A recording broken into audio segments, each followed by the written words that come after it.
छात्रों, आज हम इस वीडियो में संत मीराबाई के तीसरे पद फागुन के दिन चार होरी खेल मना रे का अध्ययन करेंगे। छात्रों, इस पद में संत मीराबाई ने ईश्वर भक्ति की चरम बिंदु, जिसे समाधि की अवस्था कहा जाता है, उस अवस्था में भक्त के चित्त की दशा का निरूपण किया है। जब भक्त समाधि की अवस्था में पहुंच जाता है तो चारों तरफ से आनंद की वर्षा होने लगती है। भक्त की इस अवस्था की तुलना कवयित्री ने फागुन के महीने से की है, जिसमें चारों तरफ मस्ती, आनंद, उल्लास, गीत, संगीत की सृष्टि होती है।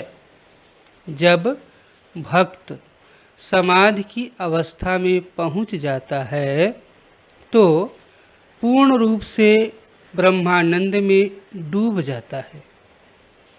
बिना वाद्य यंत्रों के ही उसे गीत संगीत का आनंद प्राप्त होता है। इसी भाव को मीराबाई ने इस पद में व्यक्त किया है। तो पहले हम इस पद को पढ़ते हैं, उसके बाद इसके शब्दार्थ और भाव, सरलार्थ आदि को समझने का प्रयास करेंगे। फागुन के दिन चार होरी खेल मना रे, बिन करताल पखावज बाजय, अणहद की झनकार रे, बिन सुर राग छतीसु गावे, रोम रोम रणकार रे, सील संतोष की केसर घोली, प्रेम प्रीत पिचकार रे, उड़त गुलाल, लाल भयो अंबर, बरसत रंग अपार रे, घट के पट सब खोल दिए हैं, लोक लाज सब डार रे, मीरा के प्रभु गिरिधर नागर, चरण कमल बलिहार रे। तो छात्रों, पहले हम इस पद में आए शब्दों के अर्थ जान लेते हैं। शब्द है करताल, जिसका अर्थ है ताली। अणहद, भीतर का अनाहत शब्द। अनाहत का अर्थ होता है बिना किसी प्रकार के प्रहार से उत्पन्न शब्द। सुर, स्वर। चार, थोड़े। मनारे, हे मन। झनकार, ध्वन। रोम रोम, सर्वांग में व्याप्त, अर्थात शरीर के सभी अंगों में व्याप्त। सील, मर्यादा, नैतिकता। संतोष, संतोष। अंबर, आसमान। लोक लाज, सामाजिक मान मर्यादा, लज्जा। डार, छोड़ देना। घट, घट का अर्थ है हृदय, मन। पट, द्वार। कमल, कमल।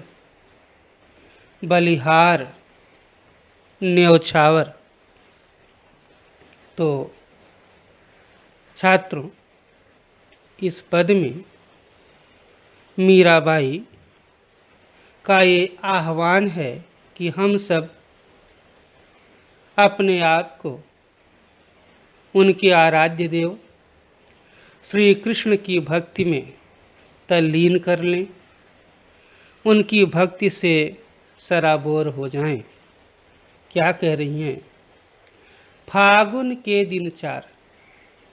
फागुन का महीना वसंत ऋतु में आता है, जिसमें आनंद, उल्लास, उत्साह का पर्व होली, जो रंग, अबीर, गुलाल से, गीत संगीत से मनाया जाता है, वह त्योहार आता है। तो फागुन के दिन 4, कवयित्री कहती कि फागुन का महीना 1 महीने का है, 30 दिन का है। यहाँ फागुन से कवयित्री का तात्पर्य जीवन से है, मनुष्य के जीवन से है। क्या कहती हैं कि मनुष्य का जीवन या हमारा जीवन 4 दिन का है, बहुत अल्प है, बहुत छोटा है। होरी खेल मनारे।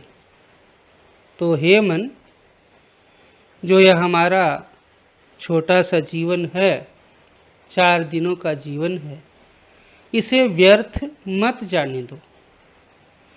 होरी खेलो। होरी अर्थात होली।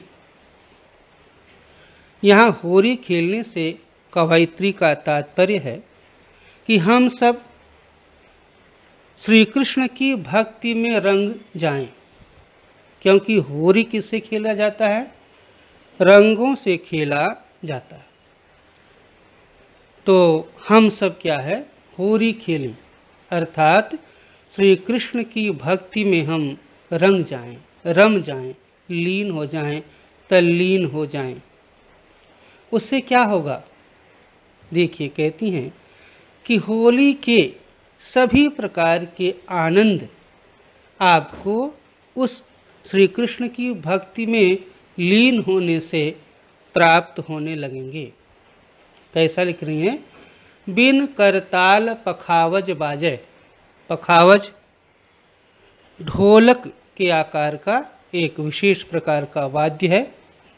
बिन करताल, जिसमें ध्वनि पैदा करने के लिए उंगलियों से या हथेली से उस पर आघात, प्रहार करना होता है। कवयित्री कहती हैं कि जब हम श्री कृष्ण की भक्ति में डूब जाएंगे, समाधि की अवस्था में पहुंच जाएंगे, तो क्या होगा? बिन करताल पखावज बाजे। बिना करताल के ही, बिना उंगलियों और हथेलियों के प्रहार के ही पखावज वाद्य का स्वर, ध्वनि हमें सुनाई पड़ेगा। अनहद की झनकार रे। अनहद अर्थात भीतर अंतरात्मा में, अंतर मन की झनकार। हमारे अंतर मन में संगीत की विविध मनमोहक ध्वनियों की सृष्टि होगी। बिन सुर राग, बिना सुर और राग के, अर्थात बिना गाए। राग 36 गावे। 36 राग। 36 राग में क्या है? 6 राग और 30 रागिनियाँ, अर्थात विविध प्रकार के राग, गीत, संगीत की सृष्टि हमारे मन में होती है और हम ब्रह्मानंद में डूब जाते हैं। रोम रोम रणकार रे। हमारा रोम रोम अर्थात सर्वांग, शरीर का प्रत्येक अंग जो है वह गीत और संगीत की ध्वनि में रम जाता है। अब होली में क्या होता है? रंग खेला जाता है। होली के त्यौहार में रंगों का प्रमुख स्थान है। और होली का रंग भी कौन सा है? केसरिया रंग है। तो उसी भाव को यहाँ पर कवयित्री व्यक्त कर रही हैं। सील संतोख की केसर घोली, रंग बनाने के लिए, केसरिया रंग बनाने के लिए क्या किया उन्होंने? केसर घोला है, केसर सैफरान। और केसर कैसा है? सील और संतोष का, अर्थात मर्यादा में रहते हुए धैर्यपूर्वक श्री कृष्ण की भक्ति करने पर ही हम समाधि की इस अवस्था में पहुँचते हैं। प्रेम प्रीत पिचकार रे, और जो केसर घोल करके केसरिया रंग बनाया है, वह रंग खेलने के लिए पिचकारी किसकी बनी है? प्रेम और प्रीत। प्रेम और प्रीत अर्थात श्री कृष्ण के प्रति हम जब मन से, तन से, वचन से समर्पित हो जाते हैं, उनसे प्रेम करने लगते हैं, एक निष्ठ होकर के उनसे प्रेम करते हैं, तो वही कृष्ण जो है अपनी पिचकारी से केसरिया रंग हम पर डाल करके हमें अपनी भक्त के रंग में रंग देते हैं, सराबोर कर देते हैं। उड़त गुलाल लाल भयो अंबर, और बताया कि समाधि की उस अवस्था में जब पहुंच जाएंगे तो कैसा लगेगा? उड़त गुलाल लाल भयो अंबर, इतना गुलाल उड़ता हुआ दिखाई देगा कि पूरा अंबर, पूरा आसमान लाल लाल गुलाबी रंग में रंग जाएगा। बरसत रंग अपार रे, अपार असीमित रंगों की वर्षा होगी। घट के पट सब खोल दिए हैं। मीराबाई कहती हैं कि मैंने घट अर्थात हृदय, आत्मा, दिल, मन के पट अर्थात किवाड़ या द्वार सब खोल दिए हैं। किस लिए? श्री कृष्ण की भक्ति के लिए। लोक लाज सब डार रे, मैंने लोक लाज, सामाजिक लज्जा, पारिवारिक लज्जा सब डार दिया है, छोड़ दिया है। अर्थात मैंने सभी प्रकार की सामाजिक मर्यादाओं को त्याग दिया है। अब हमें किसी का डर नहीं है, किसी बात का डर नहीं है। लोग मेरे बारे में क्या कहते हैं, क्या सोचते हैं, मुझे इन बातों का मुझ पर अब कोई फर्क पड़ता नहीं, कोई प्रभाव मुझ पर नहीं पड़ता। बस मेरे लिए तो मेरा एक ही लक्ष्य है, एक ही ध्येय है, वह है अपने आराध्य देव, इष्ट देव श्री कृष्ण की भक्ति में डूबे रहना, उनकी भक्ति करना। मीरा के प्रभु गिरिधर नागर कहती है, मीरा कहती है कि मेरे प्रभु, मेरे आराध्य देव, मेरे इष्ट देव कौन हैं? श्री गिरिधर नागर हैं। गिरिधर नागर अर्थात श्री कृष्ण हैं।